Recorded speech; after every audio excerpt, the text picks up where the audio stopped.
পরিষ্কার পরিচ্ছন্ন খাল দেখতে কত ভালো লাগে, তবে এই খালটি কি সবসময় এরকমই ছিল? না, কয়েক মাস আগেও এই চিত্র ছিল অন্যরকম।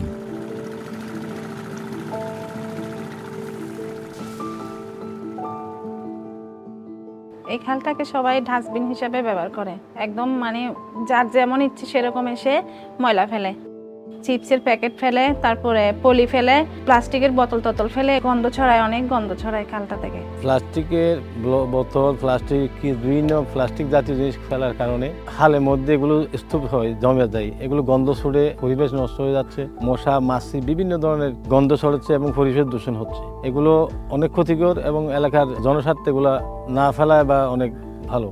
ব্র্যাক প্লিজ প্রজেক্টের আওতায় কক্সবাজারের এই খালে স্থাপন করা হয়েছে ফ্লোটিং ব্যারিয়ার। প্রশ্ন হলো, ফ্লোটিং ব্যারিয়ার কি?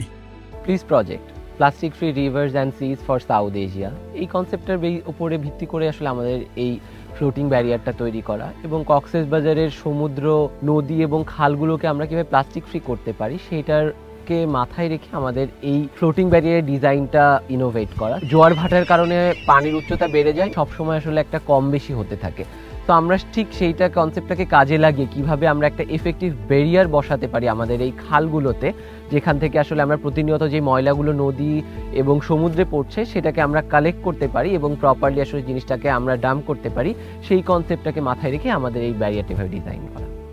ফ্লোটিং ব্যারিয়ার স্থাপনের মাধ্যমে এখন পর্যন্ত প্রায় 3000 কেজি প্লাস্টিক বর্জ্য সংগ্রহ করা হয়েছে, যা খালের মাধ্যমে সমুদ্রে মিশে যাওয়া থেকে আটকাতে কার্যকর ভূমিকা রাখছে।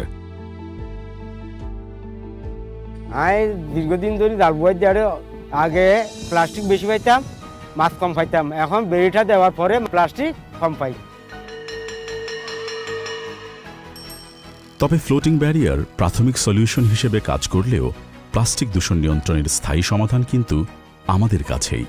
আমরা যদি প্লাস্টিকের সঠিক ব্যবহার সম্পর্কে সচেতন হই আর যেখানে সেখানে প্লাস্টিক বর্জ্য ফেলা থেকে বিরত থাকি, তবেই সম্ভব হবে প্লাস্টিক দূষণ নিয়ন্ত্রণ।